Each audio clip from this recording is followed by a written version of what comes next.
This podcast is part of the Batman Universe Podcast Network, hosted by the BatmanUniverse.net.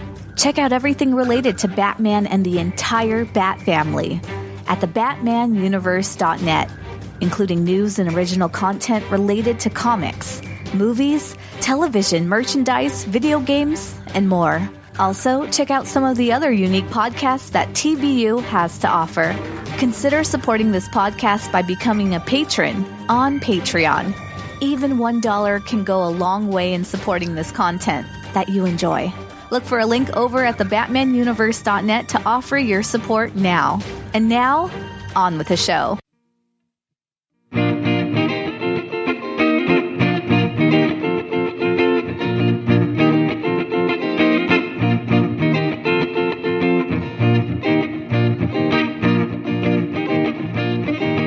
I was feeling kinda sad.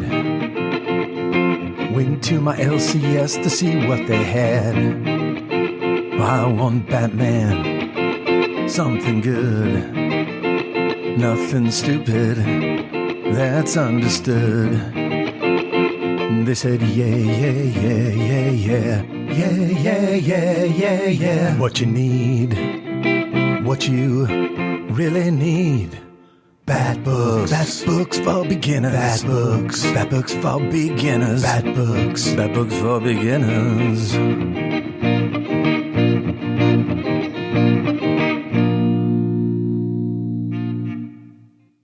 Hello, and welcome to this edition of TBU's Bat Books for Beginners, episode 189. My name is Gerry. And I'm Chris. And we are your hosts. On Bat Books for Beginners, we will examine story arcs with Batman and related characters. We'll give you the historical background of the book, break down the plot and the art, and give you our opinions so you can decide for yourself if they're worth a read. Today's Bat Book Chris and I are covering is Robin, Violent Tendencies. Chris, tell us a little bit about this book. Thank you very much, Gerry. Hey, some Rascals music. Yeah, I love me some Rascals. I love me some Rascals, too. That was a great job. Thank you. Thank you. Hello, Bat fans. Welcome. We appreciate you downloading and giving us a listen today. Robin, Violent Tendencies is not the name of an 80s album, but rather is a 160-page trade paperback that had a cover price of $17.99. This trade paperback was published in November of 2008 and appears to have only gone through one printing. This trade paperback reprints Robin numbers 170 through 174, that's 5 issues, which were originally cover dated March 2008 through July 2008, and each issue had a cover price of $2.99. This trade does appear to be available on Comixology. If you're interested in obtaining a hard copy of the story, while the individual issues can be found for less than cover price, online vendors have the trade paperback going slightly less than half off the cover price. And to quote comedian Eddie Murphy, what a bargain. Okay, for our creative team, as per usual, I'll cite online resources and go off my personal memories. Our writer is Chuck Dixon, who we've mentioned numerous times on past podcasts, so I'll give the short version. Chuck Dixon, wrote for Evangeline for Comico in 1984. I first encountered his work for Airboy for Eclipse Comics in 1986. Wow, what memories. Yeah. For Marvel, he worked on Mark Spector, Moon Knight, and per Wikipedia, he was, quote, DC's most prolific Batman writer in the 1990s. In addition to writing Detective Comics, he pioneered the individual series for Robin, Nightwing, and Batgirl, as well as creating the team and book Birds of Prey. Yeah. Now, his recent work for DC Comics is the Bane Conquest limited series. The bulk of the artwork for this series was provided by Chris Batista. Batista is an alumnus of Manhattan School of Visual Arts, having studied under Klaus Janson, who helped him obtain his first professional work. Now, titles Batista has contributed to include Steel, Spider-Man 2099, Space Knights, Thunderbolts, The Legion, JLA, and he's provided several art work for issues of DC Comics' weekly year-long comic book series 52 back in the day. And Batista resides in New York City. Over on Amazon.com, this trade paperback has a rating of 4 stars out of 5, with one saying this was, quote, just okay, and another giving it, quote, 5 stars. Hello. Now, over on Goodreads.com, this has a rating of 3.64 stars out of 5 based on 101 ratings and 7 reviews. But just what do Gerry and I think of this particular trade paperback remains to be seen, dear listener. So stay tuned. And with that, I shall turn it back over to you, Gerry. Thanks, Chris. So we're going to talk about this story after a few messages from some of our friends. Do you love comic books and consider yourself a die-hard fan? Then you need to listen to Parlapod. We have news, reviews, and interviews with your favorite pros, all while bringing some serious laughs. New episodes drop every Wednesday in time for New Comic Book Day. Parlapod is available on the Project Entertainment Network, all major podcast outlets, and parlapod.com. Tune in and fuel your fandom with Parlapod. Welcome back. Here is the story of Robin, Violent Tendencies. There's a new masked vigilante in town. Violet. Oh, no. Yes, I know. It's very scary. Violet is beating up bad guys, but she's also taking their ill-gotten gains for herself and then calling the GCPD. When Batman and Robin hear about the Violet super anti-hero, they wonder if it is Spoiler. Nah. Couldn't be. Stephanie Brown is dead. Right? Wait a minute. What year is this? Yeah. Back in high school, Tim introduces his girlfriend Zoe to his old buddy Martin Ives. Ives is a good-natured joker. Not Joker, but, a joker. Yeah. Tim gets one of Violet's victims out of his holding cell and, let's say, convinces him to tell him where his dirty money came from. He figures that Violet will be there, and he can apprehend her and be sure that she isn't Stephanie. He gets directed to a sports bar bowling alley. Violet is indeed there, and the two fight, but she's able to get away. The guy Tim interrogated makes bail, and it turns out he works for Penguin. Penguin wants him to capture Robin and Violet. Tim wonders if Violet is doing the Robin Hood routine with the stolen money and finds a church in a bad part of town that somehow has found money for a big renovation. Tim goes in, and he sees that the building also has various rehab, AA, and other recovery groups like you might have seen in Fight Club. He sees that his friend Ives is there. It turns out Ives has cancer and is in a support group. Violet discovers that there is something bad going on at a Roman Empire-themed gambling club called Maxie's. She finds a guy on the inside and persuades him to give her various door entry combinations. Robin meets GCPD detectives Cavallo and Wise. They say that they would like to work with him. They will give him info, and he will give them collars. Tim gets info to go to Maxie's, and he heads over. As he's casing the joint, there's a commotion. Violet is stealing the casino's money. Tim calls Cavallo and Wise and goes to stop Violet. Shots are fired from the casino guards. Chaos ensues. Robin and Violet fight, but also protect each other from the bullets. Finally, the GCPD shows up and arrests the bad guys. Violet gets away again. This hubbub is all part of Penguin's plan somehow. But how? As Tim leaves the club, a mysterious hooded figure in purple looks on. She looks like Spoiler. Then she removes her mask. It is Stephanie Brown, who is not nearly as dead as we were led to believe. What? I know. Blows my mind. Penguin hears about this new purple superhero and wants her dead too, along with Robin and Violet. Cavallo and Wise give Robin a lead on a counterfeiting operation.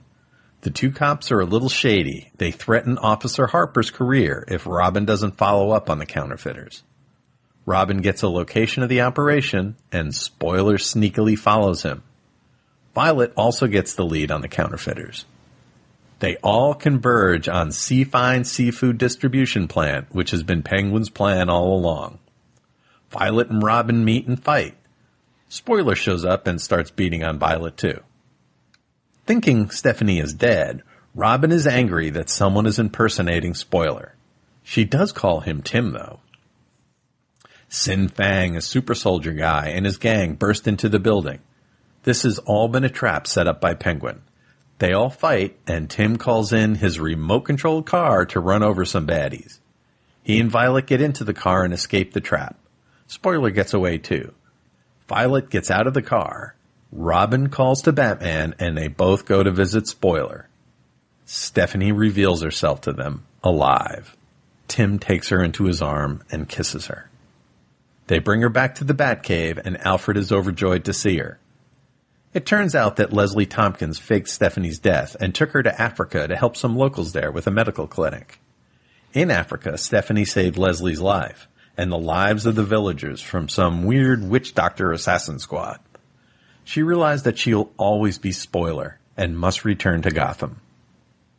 Now that Tim and Stephanie are back in school together, Stephanie invites Tim out with her troublemaking friends. They'll break into an old factory and hang out. You know, high school kid stuff. Kids today. Stephanie's friend Bailey finds a stuffed animal and takes it with her home. The cops arrive and the kids scatter. Tim drives Stephanie and Bailey away. A hooded man in the shadows follows Tim's car and shoots at them. Tim evades the pursuer and takes Bailey home. Tim and Stephanie suit up as Robin and Spoiler and find the guy chasing them. He was trying to get the stuffed animal Bailey had. Turns out it was the doll of a girl they kidnapped, so her mom wouldn't testify against them for some crime or other. The girl is driving her kidnappers crazy until she gets it back. Robin and Spoiler beat up the guy, call the cops, and take his cell phone. They press redial and trace the signal. They find the kidnappers, fight them, and free the girl just in time for the GCPD to show up and arrest everyone. So Chris and I are going to talk about our feelings for this story after these words from some of our friends.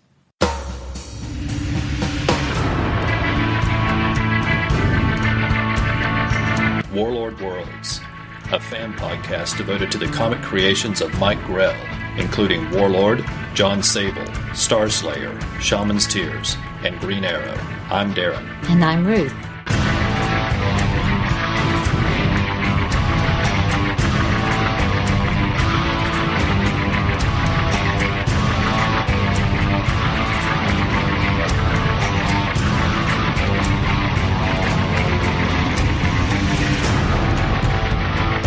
We hope you'll join us as we discuss the stories, characters, and art in the many excellent comics from writer and artist Mike Grell.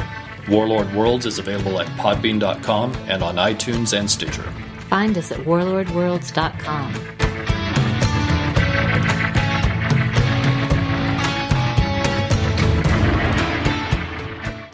Welcome back. Okay, Chris, what did you think? Well, Jerry, last time we covered Batgirl Redemption, and I started out with my nitpicks and quibbles. Mm-hmm. This time I want to start out with some things I liked. Finally, Spoiler's back, and I have to confess, I didn't realize how much I missed this character. This was really a refreshing reuniting. Yep. The artwork with Stephanie and with Tim, and the big hug embrace was devoted to one big splash page, and that was in number 174. The artwork was excellent. There were some great facial expressions. I really, really loved seeing Stephanie and how she acted, and just her interactions with all the supporting cast and with Batman and with Tim was just really, really spot on and excellent writing from Dixon, in my opinion. Yeah. Next, I love D-list villains, and seeing Condiment King and Maxie Zeus, I just my heart warmed when I saw that. That was really, really good stuff. We had a lot of Tim in school, and when he seemed distracted, to me that seemed very relatable. I'm looking out the window, I got to think of what to do, I got so many other things on my mind. That was really good stuff, and I never realized it, but Tim does have a lot of internal thoughts. He's very contemplative. I mean, that really shows some depth to this character, and I like the stuff with Ives and Tim's social life. Violet, I'm still trying to figure out where I am with her, that she could be this tough and a formidable opponent for Robin and getting away. But I did like to see a female antagonist, and overall I thought this was a really, really decent trade. Jerry, what were your impressions? Well, I agree. I loved seeing Condiment King. That was hysterical. A couple of things that kind of stood out to me, Tim and Zoanne, his current girlfriend, they don't have the best relationship in the world. She doesn't really understand, what he has to do because he can't tell her, what his at nighttime activities are. So he does things like falls asleep on a roller coaster, which, she can't yeah, believe. I had a good laugh at that. Yeah, definitely. You mentioned the art. The art is excellent in this. I especially love the colors. This is a beautiful couple of books. One thing, and I know this is a Tim Drake thing, he tends to squat a lot. His butt goes down to his feet and his knees are pointed up. And, there's a guy that doesn't miss leg day. He really works out a lot. And, he's got a definite, unique physicality, than other Robins or other of the superheroes. And you can always tell when it's Tim, and you can see it here. There were some touches. Penguin, they show Penguin once, and he's sitting in what first looks like a hot tub, but then you realize it's a cold tub, and there's a woman in a bikini in there with him shivering. Of course, it would have to be a cold one. Yes, I didn't think of that. Yes, that was brilliant. I loved it. When Tim kissed Stephanie when he first sees her, he just he's going to be angry later. Yeah, he's, going to be upset that she's alive and didn't tell him and all the things. But he is just his first impulse is to be overjoyed and just grab her and hug her and kiss her. And that was just such a satisfying moment. And like you said, it was a full page and it just looked fantastic. And I really, really liked that. When they were talking about the little girl who dropped her doll that they were going to look for, I thought that was a really good touch. She was a little tiger, the girl, and she was driving her kidnappers crazy, and it reminded me of Ransom or Red Chief, which had a similar. Was that Thurber? I think it was. And, there was a lot of humor in this. They pulled over some stacks of papers onto the guys, onto some of the bad guys, and they say things like, and they say that Print is dead, and just little jokes, little gags to keep things moving along. And if I was to have any one quibble, I would say that when Stephanie came back, she's alive, and she gets integrated back to school really fast. And all of a sudden she has friends, and Tim he comes with our friends. And it seems like they skipped some time where, it happened pretty quickly that she was reintroduced and kind of has a gang of friends so quickly. So that's my one little quibble about that. That's a fair observation. Flip side, one thing I like though was just these little asides that you previously mentioned. Yeah. And one bit that I like that Dixon included here and how well it was drawn was when Tim's in school and it's a crowded hallway and he sees the blonde from behind and he thinks, no, it can't be. But how many times have you been on a street or been at a store or been out in public and you see somebody you just think you recognize that you hadn't seen in maybe 5-10 years or more? Yep. And you do a quick double take and you think, that can't be, but it looks exactly like, no, wait, and by the time you try to get a second glimpse, they're already gone. And you just will always be left wondering, if that was that person you thought of. Yeah. So I thought just little moments like that kind of really struck home for me and struck a nerve personally with some nice touches there. Yeah, I agree. So thinking about the story, thinking about how it all, hung together and all the different elements, I mean, what kind of rating would you give this? Is this something that you really liked? I really liked it. I don't know how high I would score it, though. One of the things that Batgirl Redemption did really well was just bridging the issues together with little cliffhangers to get us interested. Mm-hmm. Whereas we had that to a degree here, I don't know if it packed quite a punch as the previous trade we looked at, to be fair. But this did have some other things going for it that sort of compensated. I thought the art was better. I thought the characterization of Stephanie was good. And just the reuniting with Batman and the whole clan was really nice.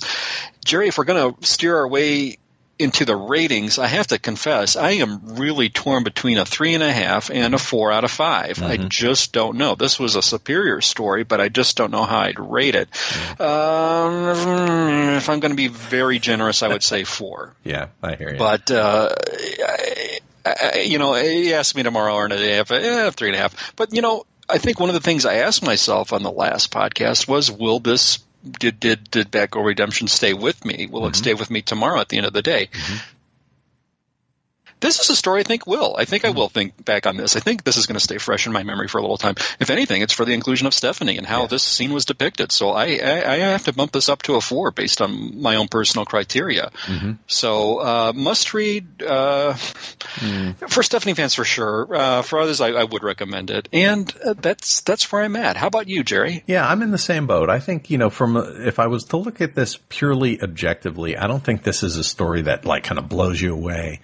And so I would, but it perfectly serviceable, perfectly, terrific, logical, well-told story which would, lead me to rate it around a 3.5.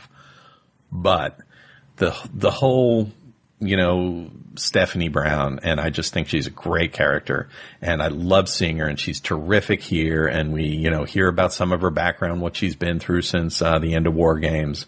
And I just loved it. And I realized that this is a purely a personal thing, a personal like, that I would bump it up to a 4 for that reason, just because this is really good Stephanie and really important to that kind of cycle. If you're a Stephanie Brown fan, this is an absolute must read because she comes back from being dead, so that's important to the Stephanie Brown story. But for other fans, I don't think it's necessarily a must-read, but I would recommend this as an absolutely solid story. I think Violet was, a perfectly good kind of antagonist in this story. She was funny. There was some good back and forth with Tim. I like their patter. So I think that this is a very, very good one that I personally like very much. Hear, hear. Yeah, terrific. So that's what we have on this. Now, Chris, we have heard a lot about our past episodes, haven't we? Yeah, thanks so much, Gerry. We got a nice comment over on the Batman Universe website from Zex. And this was sort of a lengthy comment, but nonetheless, I think he really touched upon a lot of points, so I'd like to share it. Yeah. This was the episode where we covered Batgirl Redemption, and Zex writes as follows. I am not a fan of this mini being a fan of this character. Number one, being reminded of what came prior, I was not a fan of the villain motivation of Cassandra. Being that this picked up on that, I was like, quote, nope. Number two, the time period you mentioned, Dick was so not like this guy and was so severely out of character because someone in the family had to be, in large letters he writes, that guy. Yeah, he's right. Yes, parenthetically he states Jason Todd was on the outs with the Bat family at this time period, and Damian Wayne, while around, did not fully impact the Bat books yet, so he wasn't Robin. Good point there. Yeah. He continues, so basically, by default, Dick was, and he writes in big letters, that guy. I love how Zex writes this. Yep. A reason was given as to his behavior towards Cassandra in a filler arc that's in Batman and the Outsiders, Volume 2, issue numbers 12 through 14 by Frank Thierry, and he writes parenthetically, which began right during the final 3 issues of this mini. As that continues, here's point number 3. This was not a good time for the character or the Bat Family comics in general at this time period, since you were asking about it. Yeah, good calls here. I want to continue with Zek's comments. He also says, Birds of Prey, Nightwing, and Robin were all winding down to make room for Dick's time on Batman and Tim as Red Robin. Yes, thank you for putting that in context. That's absolutely right. This was a really weird time period and not a good one, I agree. He continues to state, Chuck Dixon, writer of Robin and Batman and the Outsiders, had a fallout, which basically led to him being off both comics and hence filler for the time above by Thierry to tie up those loose ends on that. Fabian Nicienza was brought up on board Robin to tie those loose ends up. He continues to say, then there's the last half of this run, issues numbers 5 and 6, where at this point you could tell DC was using this Batgirl mini, as an excuse to say, see, this mini isn't selling. Dumper, end quote, which they had done a few months later and led to the first stint of being in limbo. The second was during the New 52. It also didn't help the uplifting ending highlighted by Batman RMP, a.k.a. Bruce, quote, died when this arc was going on. This didn't help with the final issues of Nightwing and Birds of Prey. You had epilogues that teased Barbara back as Batgirl, and Pathology states the higher-ups later got cold feet along with Gail Simone, talking them off of it. Hence, Stephanie then was given the role. I will say this, he continues to say, Beechin tried. He really did, but it wasn't his fault fully. Editorial and hires up.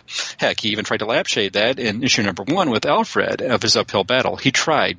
Damn, did he try with this. But the comic failed because of his connection to being the, quote, the guy who wrote her being turned into evil and kept writing her as such. Wow. Excellent points all across the board from Zex, and I can't thank you enough for chiming in. Excellent. Thank you so much. Great points. Yeah, he really brings up some good points. And, my memory fails me a lot of times with this time period. My father was ill. I was getting the comics, but, I think I had so much going on that, my memory kind of faltered at that point, and I really chide myself a little bit because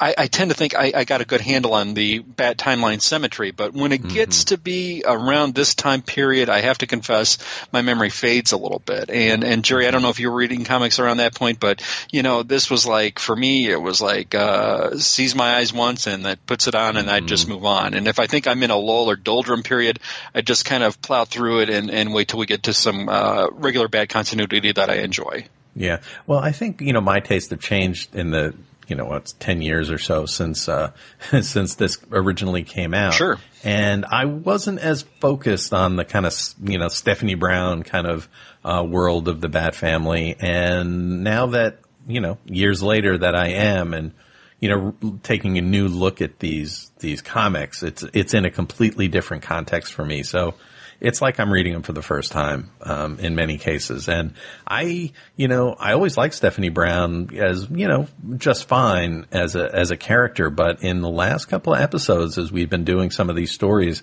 I'm really, really warming up to her as, one of my favorite characters in the Bat family. So, it's funny what time does to your understanding of these books. Oh, absolutely. I'm enjoying these characters much with the second go around, with particularly Cassandra Cain and Stephanie Brown. Yes. That characters I summarily didn't think much of when they initially came around. Tim, I did like when he came around. Well, even before, when that, and even Jason before, his original origin, before that sort of eventually got retconned and what have you.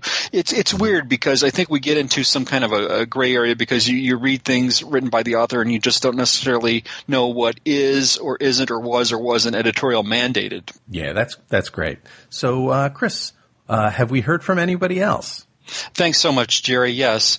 I have to apologize up front because I've had some computer issues for the past few days, and I didn't get everybody's handle, but I do want to give shout-outs to those who gave us likes and retweets on our past episode where we covered Batgirl Redemption. And the folks are Malachest, Heriberto Doze, Creative Thinker and Inventor, Trifecta Media, PrimoCast, Xenozoic Xenophiles, thank you so much, Darren and Ruth, Abdullah Khan, Optimus Prime, Laurel at Mountain Flower 1, Evan, Zach_Sally, Lobo Black Wolf, Nightmare on Film Street podcast, Red X, Lava Hog, hey, that's Dave from the Selling Out Show podcast. Thank you so much, Dave.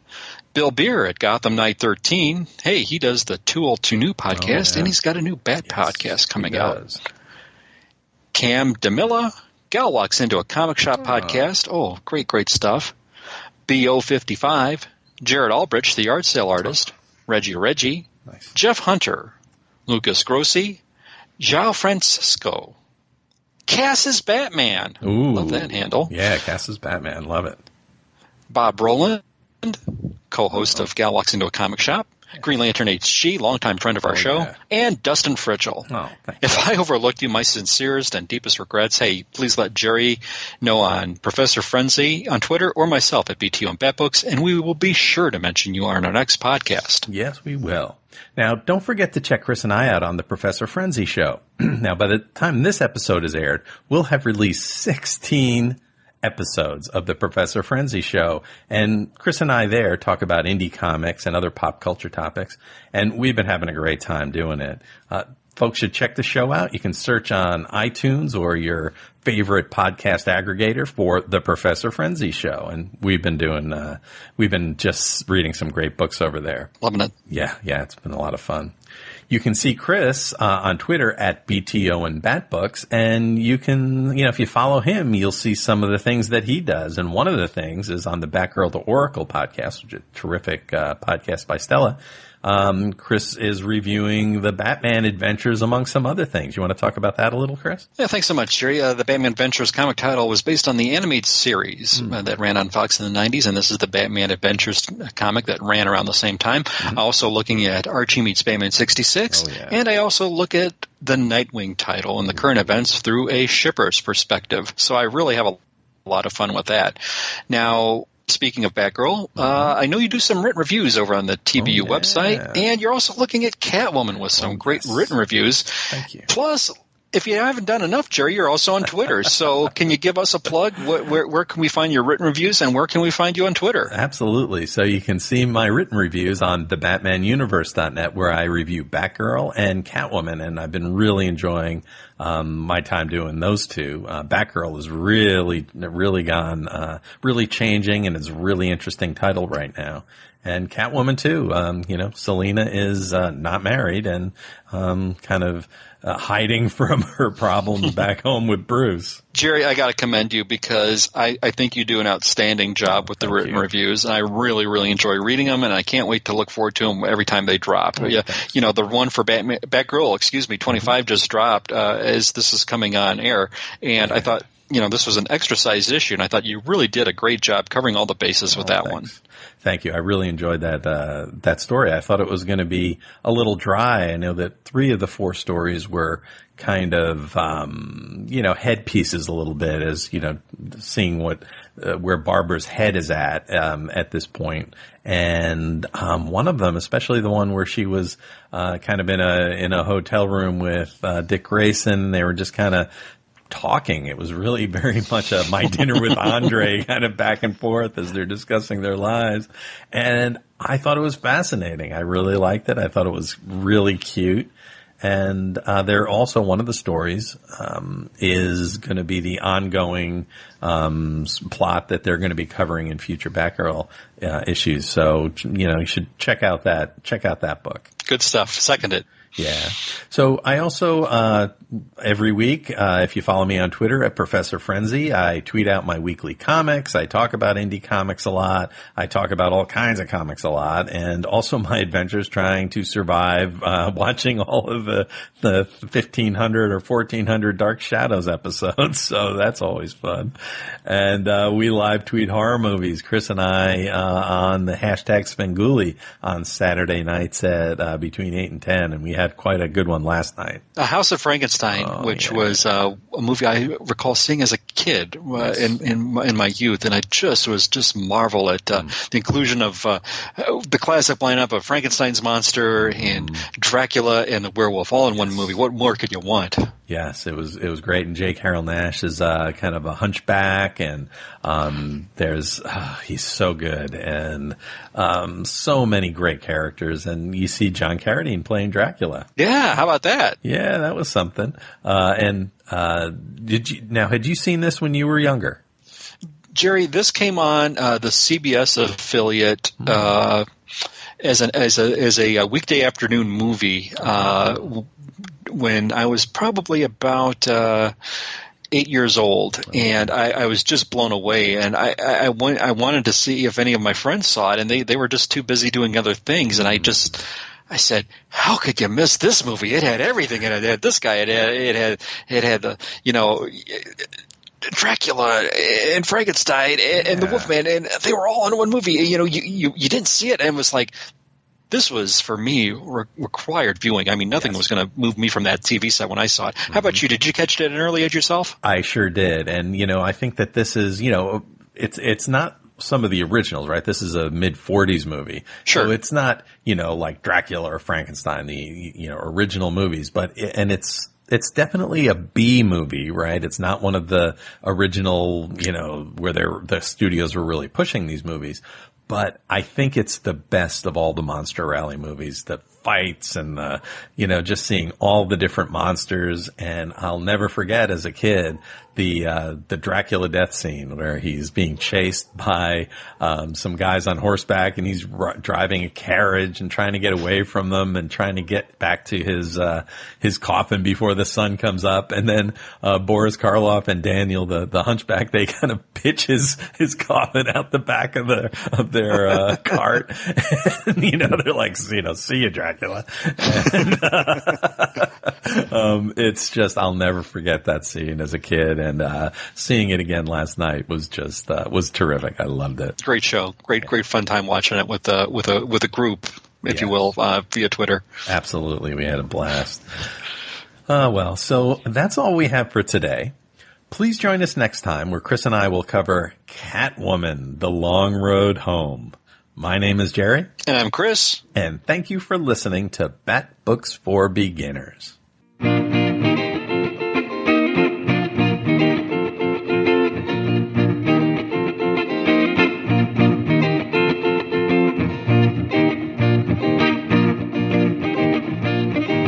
I was feeling kinda sad.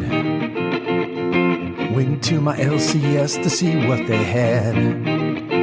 I want Batman, something good, nothing stupid, that's understood. They said, yeah. What you need, what you really need. Bat books. Bat books for beginners. Bat books. Bat books for beginners. Bat books. Bat books for beginners.